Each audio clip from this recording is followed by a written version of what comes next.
Welcome back. So our mission now is to actually finish up the game. Unfortunately, I can't go back to the city the way I just came because that door up on the upper path closed behind me when I went back into Shady Shoals. So that means we're going to take the long way around through downtown. But then after that, that will be the end of the game, and from what I can remember, there was not any post-game content or anything like that. I don't think there's any real point in taking that bus anywhere. It's weird to me that they reused the Sea Needle as the final boss area, though.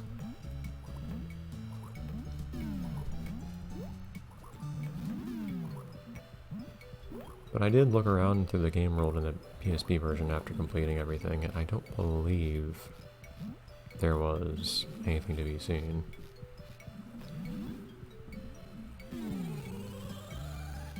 Yeah, let's go the way we're supposed to. Kind of. Well, I guess you're supposed to go on the platform all the way on the right, but I have no idea why you would do that. Oh, that's there for a reason, even though lots of things aren't.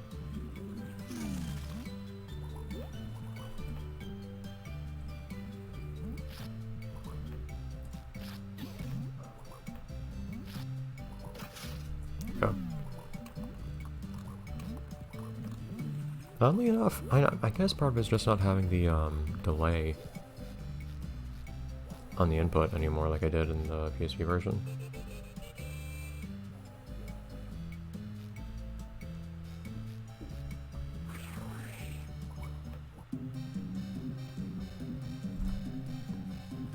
Because that made platforming in this game a lot harder. Platforming in this game is a bit of a pain to begin with.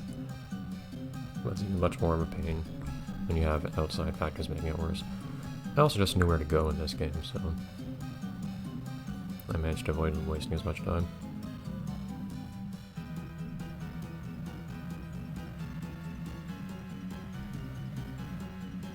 How? I guess there's the Bell Suds thing that made him lots of small dirty bells to begin with, but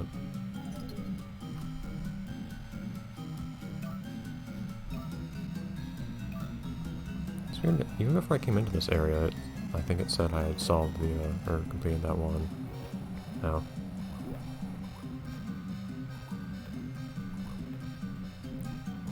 I think it said I had completed that Go to the Sea Needle challenge. This game tends to tell you to do things a bit early. Wait a minute, was there a reason for me to do... This is the final boss, right? Why did I do that stuff in the factory again?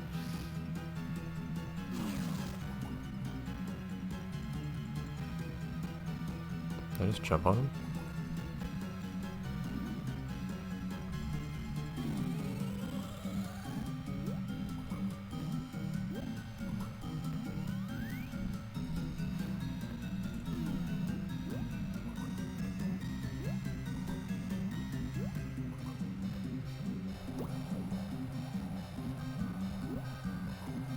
Let's not get spit on.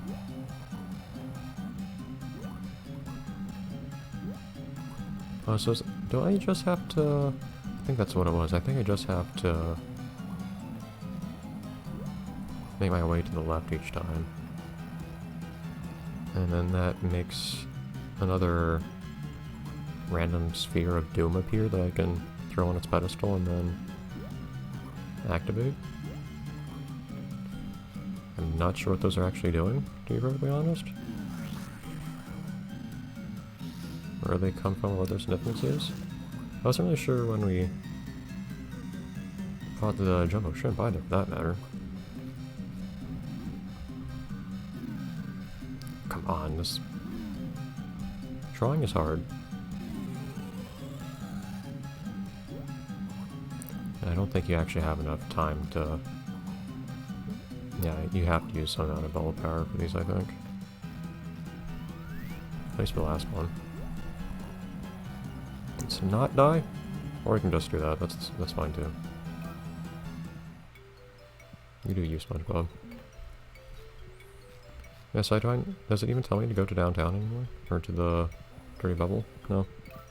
kind of weird. Anyways.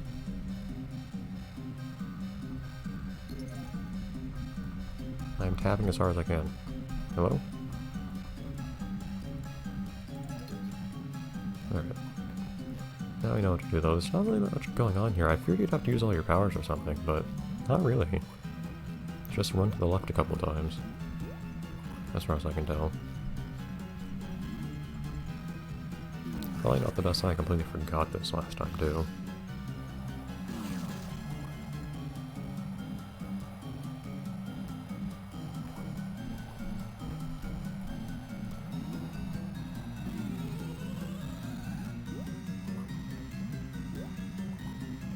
Not sure the logic. I still don't know what these things even are, so I'm not sure. I have no idea what the logic is of throwing these things on there.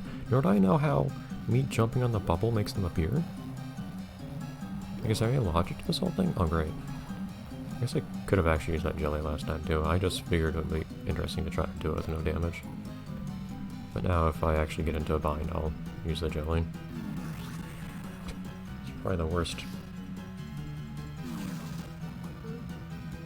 swirl I've drawn this whole time.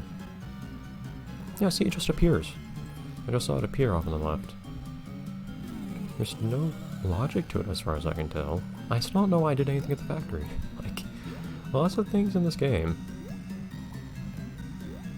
I have no idea what sense there is to them whatsoever. Hold up, dude.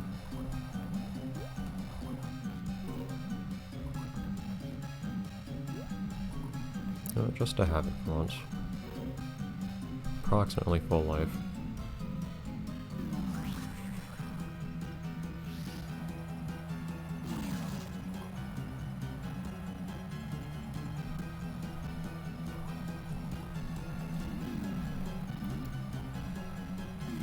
And this one we actually have to use bubble power to reach, I believe. Which I guess isn't that offensive considering that the game gives us bubbles en route.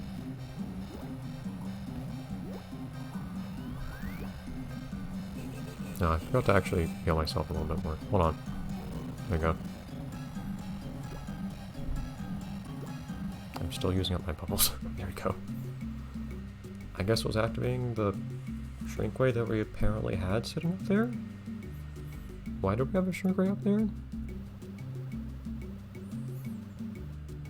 Look at the compression of that picture, jeez.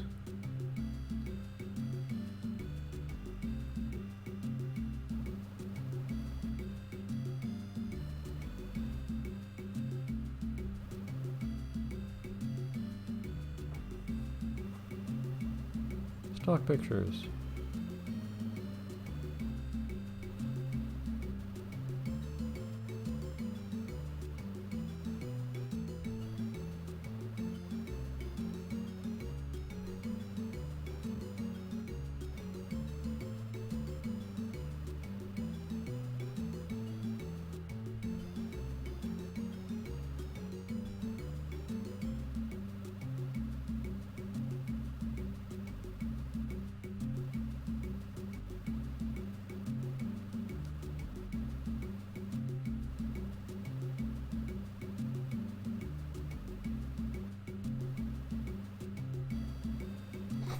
Oh no.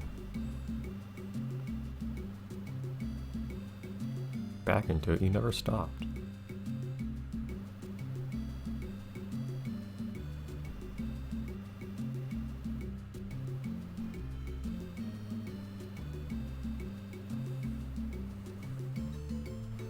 What did he do?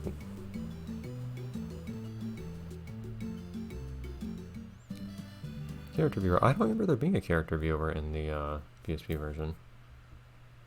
Credits. Do we get music for the credits?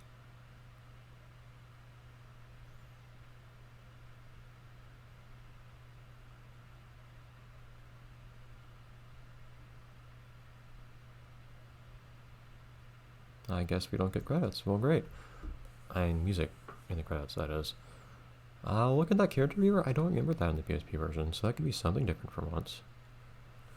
So this was mostly, as far as I could tell, this was largely the same thing. It felt like this game was made a little bit more for the DS and the PSP, but I actually kind of preferred it on the PSP anyways, because the touchscreen stuff was pretty forced. I feel like there wasn't much of any point to it. In some cases, it was even confusing, like when I could not figure out how to pull that lever of all things.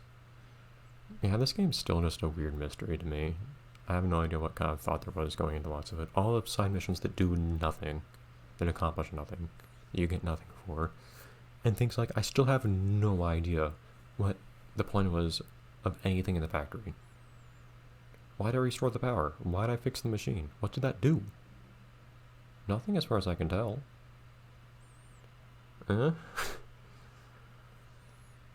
And other weird things, like why did they decide just to not have boss battles for two of the big villains? No idea. Stash 48 Richards.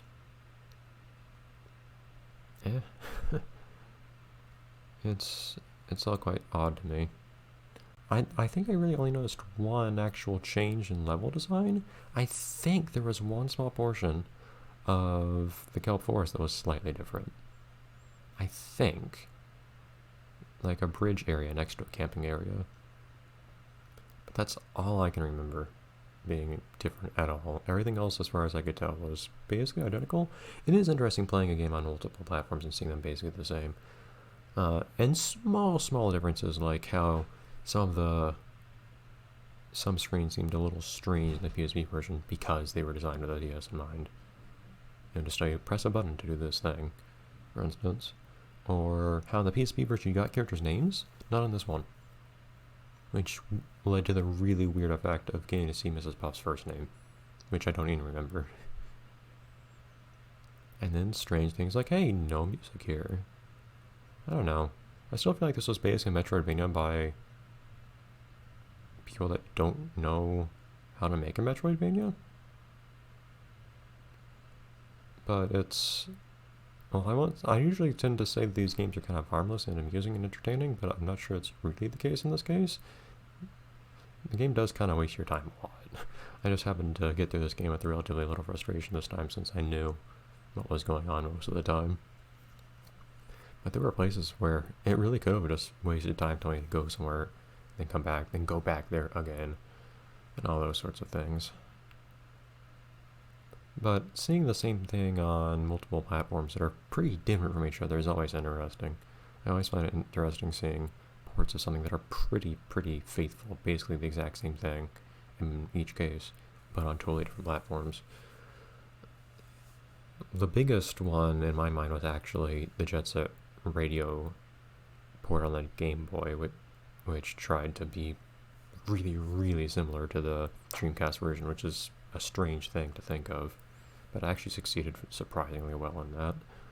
This game, and you're further in the future, and you're still on two handheld systems at least, so there's less difference between them. There's less necessary difference between them. But hey, one has a touchscreen, one doesn't, which makes a meaningful difference. And they have pretty different capabilities, processing power-wise too. So it's fun seeing the same thing redone a little bit.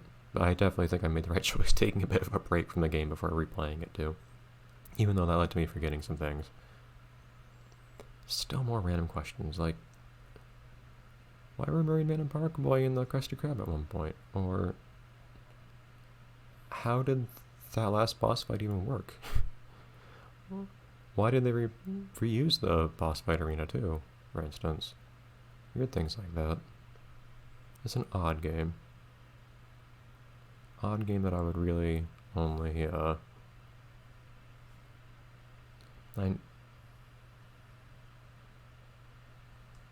don't know if I'd even... Most games of this sort I'd at least recommend to someone if they're interested in just like seeing random SpongeBob media and whatnot. I don't know if that's even the case in this one.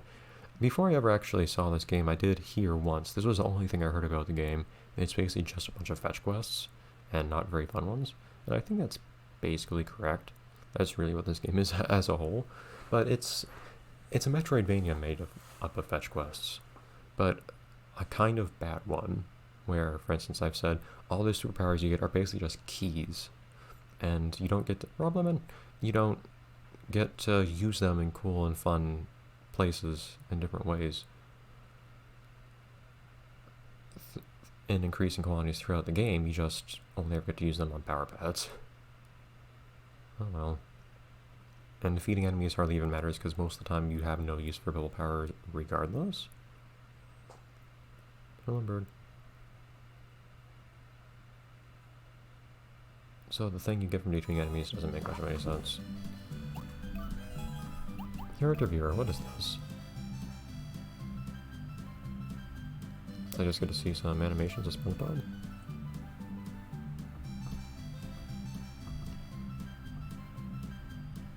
That's amusing, I guess.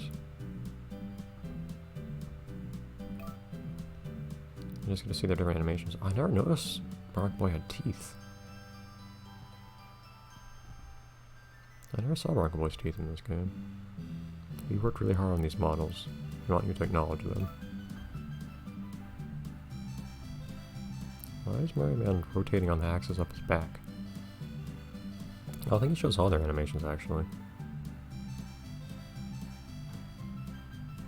I don't remember anything like this in the PSP version, though. Oh. There's so many surfaces in this game, too, that only are one-sided, too. Like, under her hat, too. I can see through her hat from underneath. And her hair. That bugs me. There, Ray.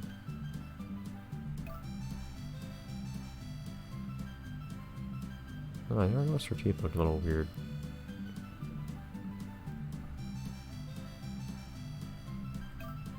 No, I was playing the game. It is weird looking at these guys in more of a close-up view.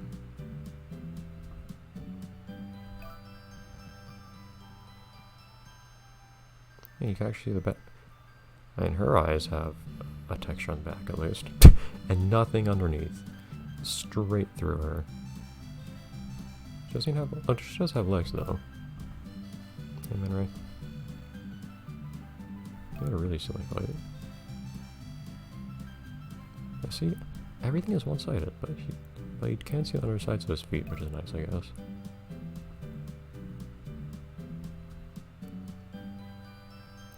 Mouth.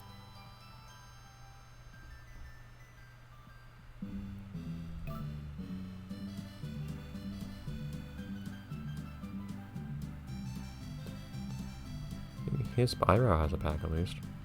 I don't know why his limbs are so dark. Was it ever brought up how Mr. Krabs has a daughter that's another species entirely? Oh, what's her notepad say? I don't know if it says anything in particular. It probably says something, but I can't read it.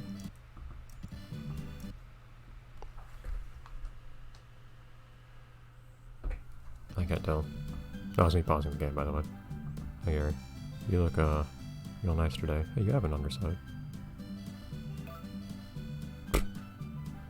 My favorite character. Oh, I like these guys though.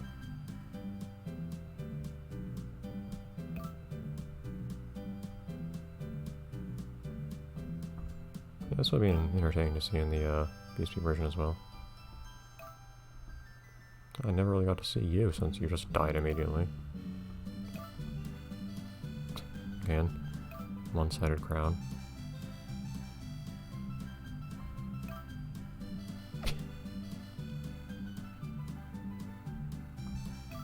Oh, those wonderful enemies I had such a fun time with.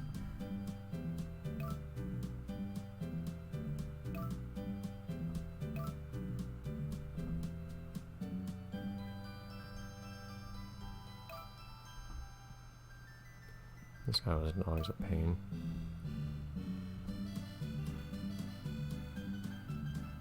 This guy's got a bit of jiggle. I can appreciate some of these animations at least. This guy didn't even have an animation, I don't think, in the game. Never saw him do anything.